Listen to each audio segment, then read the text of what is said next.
था। इनका काम तो था खेल बिगाड़ना, और खेल एक बरवाड़ा का बिगाड़ना था और तो हरियाणा का बिगाड़ दिया। चुनाव के दौरान बरवाड़ा में रैली होती राहुल गांधी की, वहाँ पर कुमारी शैलजा नहीं आई।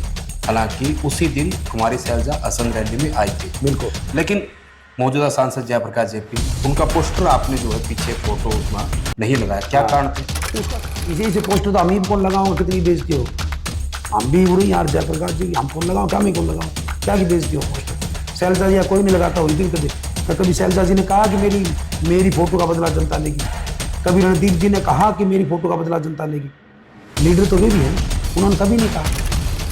अब खुद ने चुनाव लड़ा, जब भी सबके घर आ जाए उड़ा है लोकसभा का। हाँ, लोकसभा का 24 का चुनाव लड़ा तो जो नर्वे से कैंडिडेट जो जीते हैं बीजेपी के, उसका घर आ गया। नो बताओ, जो उसकी मदद ली तो आज आज आज आज अनिल मान की कैसे मदद कर देगा? मेरे पास रिकॉर्ड है इस बात ये का। तो बहुत बड़ा आरोप आप लगा रहे हो। आपकी ही पार्टी के सांसद और चौथी बार के सांसद जयप्रकाश जी, फिर क्या बात होती है? अंडा बत्ती से जीते हैं, इस तरह थोड़ा जीते हैं साफ सुनी से। अगर कोई न्यू कह दे रणधीर पनियारा घर कौन गया, मेरा सर आपका क्यों? जो 24 में जब लोकसभा का चुनाव होता, रणधीर पनियार की मदद ली, और रणधीर पनियार की मदद ली तो आज अनिल मान की मदद कैसे करते हैं? ये आरोप तो गुड़ेला साहब आप पर भी लगता है। जब जयप्रकाश जेपी लोकसभा का चुनाव लड़ रहे थे और 9 में से 3 विधानसभा में जो वो बीजेपी जीती थी, बरवाला में बीजेपी जीत कर निकली थी। रणजीत सिंह जो कैंडिडेट थे वो जीत कर निकले, और खुलकर आप पर आरोप लगे थे कि रामनिवास घोड़ेला ने कहीं न कहीं कांग्रेस के साथ बगावत की और वोट जो बीजेपी को डुबाया। इन्होंने सुरेंद्र पूनिया को वोट दिलाया। किन्होंने? सूरज, जयप्रकाश, धीरा, जो भी सभी बता दिया आपको। और अब 24 का चुनाव, 24 का चुनाव देखा, 14 लोकसभा चुनाव देख लो, 14 में संपत सिंह ने चुनाव लड़ा। अगर दुष्यंत के साथ समझौता नहीं हो तो गारंटी करते हैं जयप्रकाश पूरी टीम का। 19 में भव्य बिश्नोई को टिकट मिली, तब भी इन्होंने दूसरों के साथ समझौता, कभी इन्होंने छोड़ा ही नहीं। रणजीत सिंह धीराज जेपी के भाई है, वो 2005 में, यानी कि ठीक आपसे पहले वो विधायक रहे थे। वो जिस तरीके से कह रहे हैं कि भाई ये नहीं जीतने चाहिए, आप किसी और कैंडिडेट का नाम देते हो, उसकी मदद करो, तो आपको लेकर ऐसी चीजें क्यों? और जब ये चीजें साक्ष्य आपके पास, आपने कहा ना सबूत है, जयप्रकाश जेपी का आपने बताया, तो क्या ये तमाम चीजें आप अपने कांग्रेस हाईकमान को दोगे? क्योंकि अगर वाकई में कोई कांग्रेस पार्टी में रहकर इस तरह के नुकसान करता है, भीतरघात करता है, तो उसे तो कार्रवाई बनती है। 7 रोड कला में दीपेंद्र हुड्डा जी आ रहे थे, हमारे रथ के ऊपर चढ़ रहे थे हम। मैं चढ़ रहा था, दीपेंद्र जी चढ़ रहे थे, जयप्रकाश जी चढ़ रहे थे। वहाँ पर जयप्रकाश जी ने ये कहा कि 45 में सरकार बन जाती है, परंतु 46 में बन जाएगी। नीचे से एक भाई ने आवाज मारी हमारे वर्कर ने कि 55 और 60 आएगी। तो जयप्रकाश जी ने ये कहा 55-60 में तो सीएम के पाछे की सड़क अंडा है, 45-46 में काम कौन चला लेगा? अब नबनू बताओ, 60 वाली 45 तो खुद का है, 7-8 और घट की, फिर क्या फर्क पड़ेगा? भाई कितने 7 का फोन आया कि आप आना भाई संजना को वोट देंगे। मैंने कहा हम तेरे बिक नहीं गए भाई, हमने भाई हुड्डा साहब को जिताना है। हुड्डा साहब को किशन 7 रोड में रायपुर गांव में इंडियन नेशनल लोकदल की उम्मीदवार थी, उन संजना साहब ने वोट मांगे। बिल्कुल मांगे, रायपुर गांव में मांगे, और रायपुर गांव में सबूत है, अगर नाट जीत मेरी गारंटी। इन लोगों ने एक विशेष जाति का नाम लिया कि ये कुमार जीत जाएगा तो ये सीट कुमारों की बन जाएगी। इस हिंदुस्तान देश के अंदर हर समाज को रहने का अधिकार है। नीचा हुड्डा साहब को दिखा दिया, वहां पर भीड़ नहीं हुई, उसमें भी ठीक रहा, मेरे ऊपर फोड़ने की कोशिश करी, परंतु ठीक रहा। कैसे फूटा भाई, आदमी का आदमी के लाओगे। मैंने पूरा हरियाणा में 5 बैकवर्ड के सम्मेलन किए, कोई करके दिखाए, और मैं तो फिर करूँगा, कुछ दिन बाद में फिर सब हो जाएंगे हम तो। मेरे साथ पूरा हरियाणा पब्लिक। दोस्तों नमस्कार, मैं हूं सुरेंद्र नैन, और इस वक्त मेरे साथ मौजूद है बरवाला से पूर्व विधायक रामनिवास घोड़ेला, जो कि बरवाला विधानसभा से कांग्रेस के उम्मीदवार भी थे। और बड़ा मसला यही है, जिस तरीके से पूरे हरियाणा की बात करें, कांग्रेस कहीं न कहीं ईवीएम को लेकर कहीं न कहीं आरोप लगा रही है कि गड़बड़ियां थी, इस तरीके की चीज़ें हुई। लेकिन रामनिवास घोड़ेला का भी कहना है कि इनके साथ कुछ पार्टी के ही लोगों ने, जिनको ये जयचंद का नाम दे रहे हैं, उन्होंने कहीं नहीं विश्वासघात किया, भीतरघात किया, जिसकी वजह से ये बरवाला से जो है चुनाव नहीं जीत पाए। तो इस मसले पर खुलकर बात करेंगे। घोड़ेला साहब, आप तो पहले भी विधायक रह चुके हैं, बरवाला विधानसभा क्षेत्र का प्रतिनिधित्व कर चुके हैं, हालांकि बहुत सारे मामले आपके साथ जुड़े रहे, और आपको टिकट ना मिले इसके लिए बहुत प्रयास हुए, प्रदर्शन हुए, यानी कि यहाँ तक कि दिल्ली एआईसीसी का आपका जो ऑफिस है, वहाँ भी बरवाला के लोगों ने जाकर आपका विरोध किया। बावजूद इसके जो कहीं ना कहीं पार्टी का फॉर्मूला था कि जिताऊ और मजबूत उम्मीदवार को टिकट देंगे, वो आपको मिली भी। बिल्कुल। लेकिन क्या वजह मानते हैं, जिस तरीके से आपने कहा कि जयचंदो ने आपको हराया? नहीं, जयचंद शब्द तो मैंने आज तक नहीं कहा किसी के लिए। देखो, मैं नहीं कहता कभी, मैं तो ये कहता हूं कि जिन लोगों ने कभी कांग्रेस को वोट ही नहीं दी वे लोग कांग्रेस पार्टी के अंदर है। मेरे पास सबूत है। जी। 2009 के अंदर, 2005 के अंदर, 2005 के अंदर छत्रपाल जी ने चुनाव लड़ा था बरवाला विधानसभा से। उन्होंने जोगीराम को वोट दिलाए थे। 2009 में मैंने चुनाव लड़ा था, इन लोगों ने शीला बयान को वोट दुआए थे। 2014 में मैंने चुनाव लड़ा था, खुद ने चुनाव लड़ लिया, कोई दिक्कत नहीं, ना दिक्कत मानता मैं जी। 19 में भूपेंद्र गंगवा ने चुनाव लड़ा था, 2019 में इन्होंने सुरेंद्र पूनिया को वोट दिलाए थे। किन्होंने? सूरज, जयप्रकाश, धीरा, जो भी है सभी बता दिया आपको मैं। और अब 24 का चुनाव है। 24 का चुनाव देखा, 14 लोकसभा चुनाव देख लो। 14 में संपत सिंह ने चुनाव लड़ा था। अगर दुष्यंत के साथ समझौता नहीं हो तो गारंटी करते हैं जयप्रकाश जी का, पूरी टीम का। 19 में भव्य बिश्नोई को टिकट मिली, तब भी इन्होंने दूसरों के साथ समझौता किया, कभी इन्होंने छोड़ा ही नहीं। अब खुद ने चुनाव लड़ा, जब भी सबके घर आ जाए उड़ा है लोकसभा का। हाँ, लोकसभा का 24 का चुनाव लड़ा तो जो नर्वे से कैंडिडेट जो जीते हैं बीजेपी के, उसका घर आ गया। नो बताओ, जब उसकी मदद ली तो आज अनिल मान की कैसे मदद कर देगा?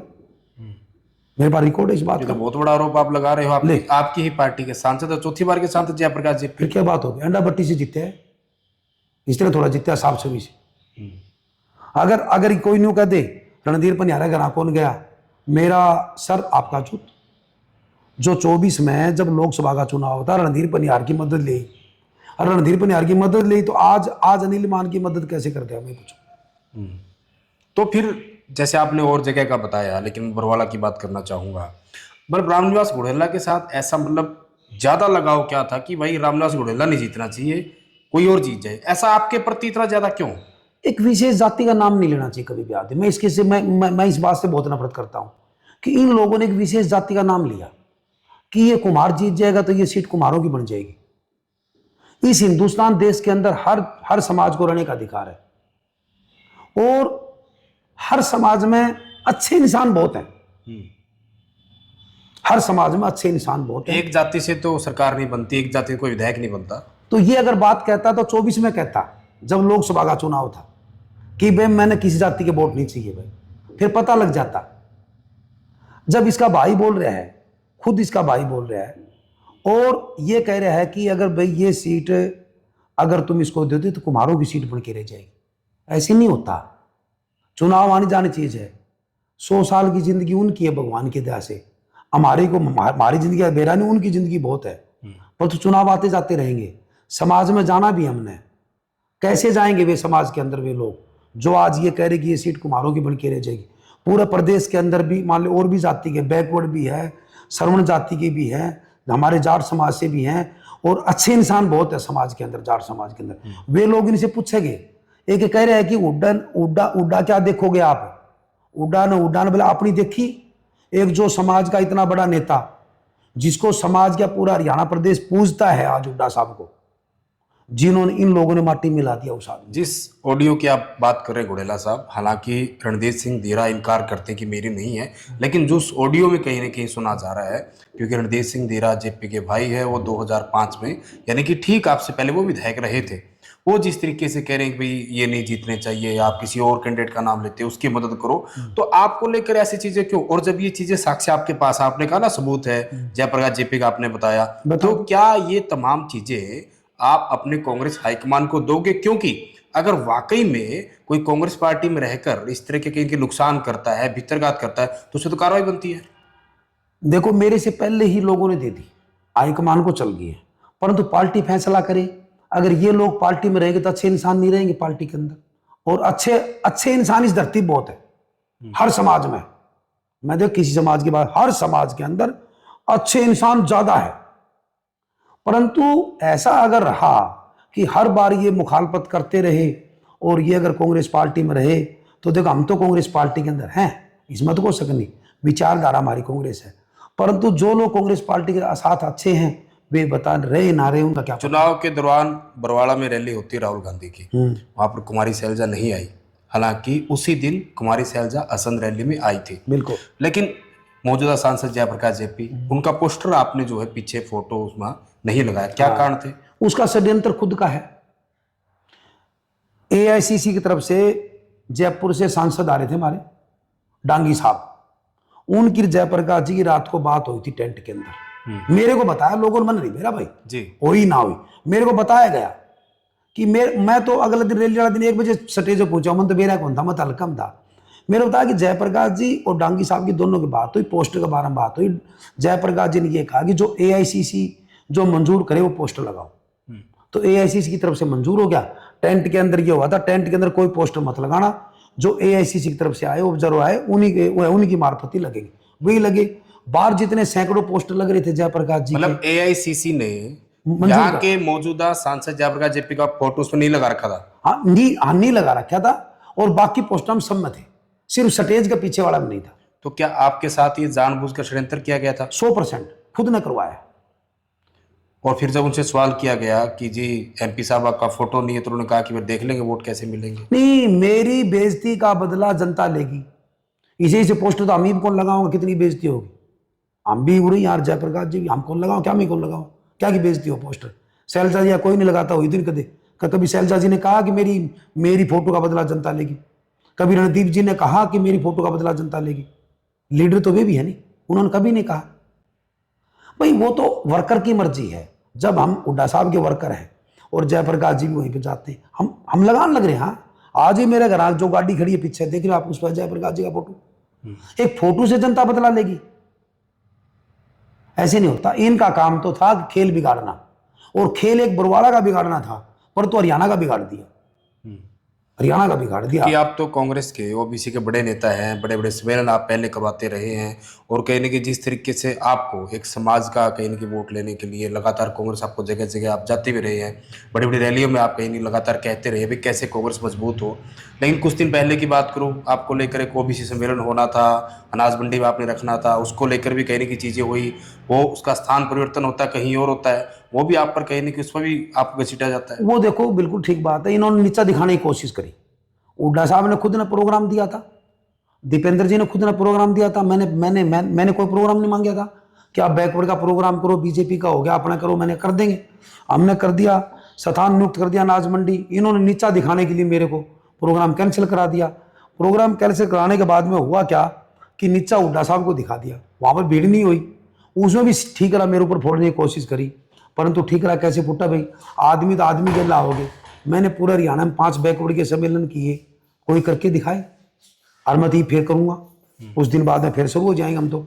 मेरे साथ पूरा हरियाणा पब्लिक है, बड़ी बात तो नहीं कहता, चाहे मेरे 10 वोट हो किसी विधानसभा में जी, और चाहे मेरे 1000 वोट हो किसी विधानसभा, मेरे साथ है।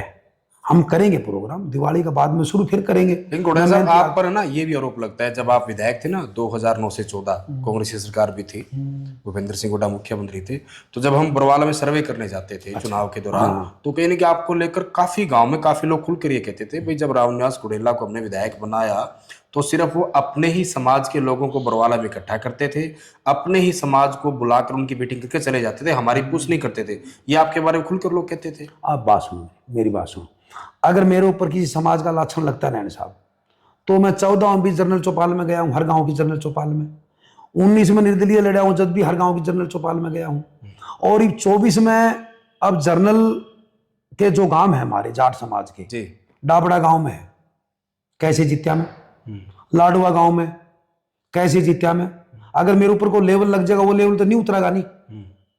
बघाना गांव में कैसे जित्या, 7 रोड कला में लोकदल से ज्यादा कैसे मेरा वोट आए, माइजड़ गांव में कैसे आए, खल्ड गांव में कैसे आए मेरे। आप ये बताओ ना, किस गांव में मेरे जाट समाज के वोट नहीं आए। और रही कहीं काम की बात, मेरे को तो लोग पूछते हैं भाई जी, अगर जात पात का लेवल है तो इन लोगों पे है, मेरे पे नहीं किसी प्रकार का। पूरा हल्के के अंदर आप ये बताए किस गांव में किस घर में जाना है, चाहे आज वे लोकदल को वोट देगे हो, परंतु रामनिवास की इज्जत वे आज भी करते हैं। मेरे ऊपर किसी प्रकार का जात पात का नहीं है, सिर्फ ही सिर्फ इन लोगों ने घुमाने की कोशिश करी थी, लोकसभा में घुमाने की कोशिश करी थी। लोकसभा के अंदर क्या हुआ, जयप्रकाश जी यानी कि बीजेपी से 10-12 हजार कम रह गए थे, परंतु मैंने राहुल गांधी जी की मीटिंग में स्पेशल बताया था। हमारी मीटिंग थी राहुल गांधी जी की, जयप्रकाश जी बैठे थे। हमने कहा देखो जी हरियाणा माहौल बनाया, हुड्डा साहब ने बनाया, परंतु उसका रिजल्ट ये हुआ कि 2019 में कुलदीप बिश्नोई जी के लड़के ने कांग्रेस पार्टी चुनाव लड़ा था, उसका 18,000 वोट आए थे। परंतु आज जयप्रकाश जी का 53,000 वोट आए, 18,000 वाले 53,000 जी। हमने सबने मेहनत करी, तो उसमें हम 10-12 हजार से रह गए। परंतु अब मैं पूछना चाहता हूं, जिन लोगों ने बबंडर बनाने की कोशिश करी 24 में कि जयप्रकाश जी कैसे आ रहे, ये मैं पूछना चाहता हूं 53,000 वाले वोट 40,000 कैसे हुए? 13,000 वोट इन लोगों ने किसके गिरा दिए? हमने तो 18,000 वाले वोट 53,000 कर दिए थे। समझ गए मेरी बात में?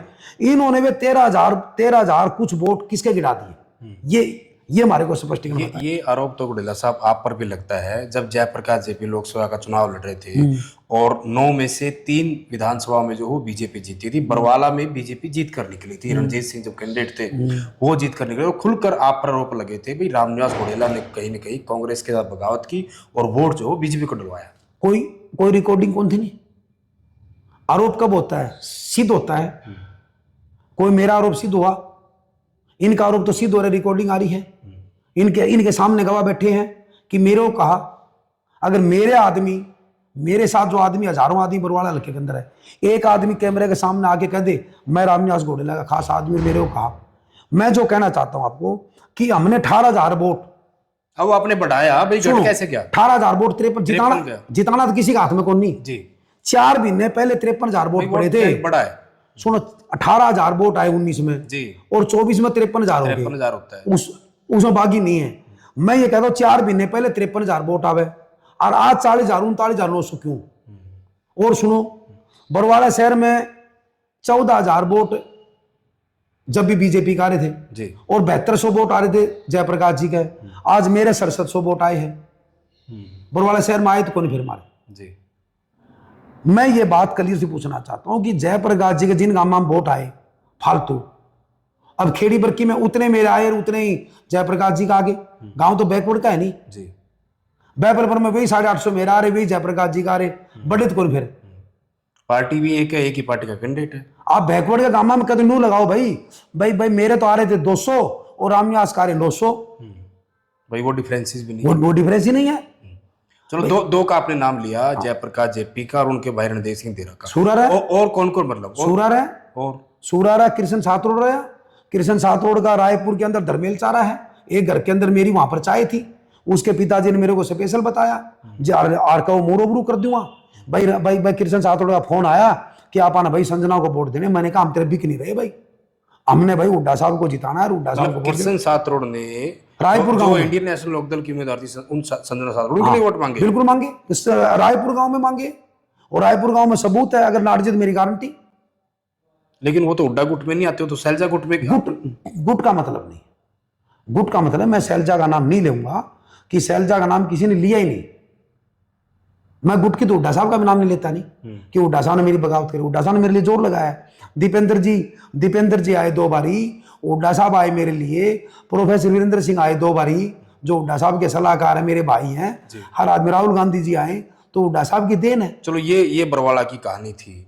जिस तरीके से कहने की जो आम लोग हैं वो भी बोल रहे हैं, बीजेपी वाले वो भी आरोप लगा रहे हैं कि भूपेंद्र सिंह हुड्डा और दीपेंद्र सिंह हुड्डा ओवर कॉन्फिडेंस में थे, कहने की 55 पार 60 पार की बात कर रहे थे और रुक गए 37 पे। तो ये जो कहने की और कॉन्फिडेंस था, ये कहने की कांग्रेस को मार के नुकसान हुआ है। नहीं, आप बताओ, सातरोड़ कला में दीपेंद्र हुड्डा जी आ रहे थे, हमारे रथ के ऊपर चढ़ रहे थे हम।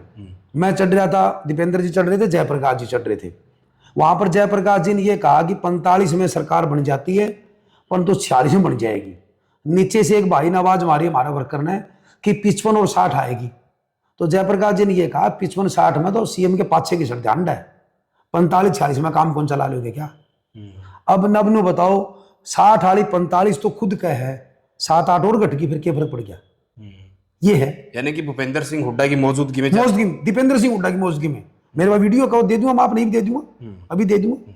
चलो ठीक है, आखिरी सवाल। जिस तरीके से पहली बार बरवाड़ा में बीजेपी जीती है, रणबीर गंगवा विधायक बन गए हैं, तो हमारी शुभकामनाएं हैं। वो कह रहे विकास कराएंगे, ठीक है। 10 साल तो है नहीं भाई, 10 साल बीजेपी का राज रहा, बाकी एमएलए बने, हमारी शुभकामनाएं रणबीर जी को, इसमें कोई दिक्कत नहीं। ठीक है, बहुत बहुत शुक्रिया साहब। तो ये थे कांग्रेस के पूर्व विधायक रामनिवास घोडेला, जिन्होंने खुलकर जो है बरवाला विधानसभा में जो कुछ इनके साथ हुआ बड़ा खुलकर उन्होंने बताया। और ये बहुत बार अलग अलग इंटरव्यू में बता भी चुके हैं कि इस बार जो है बरवाला विधानसभा से कांग्रेस जीतनी थी, कांग्रेस क्यों नहीं जीत पाई, ये चुनाव अपना क्यों वहां लूज कर गए, कौन कौन वो लोग थे जिन्होंने कहीं ना कहीं इनको कमजोर करने का काम किया, इनके साथ बगावत की, इनको हराने का काम किया। आखिर आपको क्या लगता है कि बरवाला जो सीट है वो कांग्रेस क्यों नहीं जीत पाई? खुलकर कमेंट करें और वीडियो को दबाकर शेयर करें।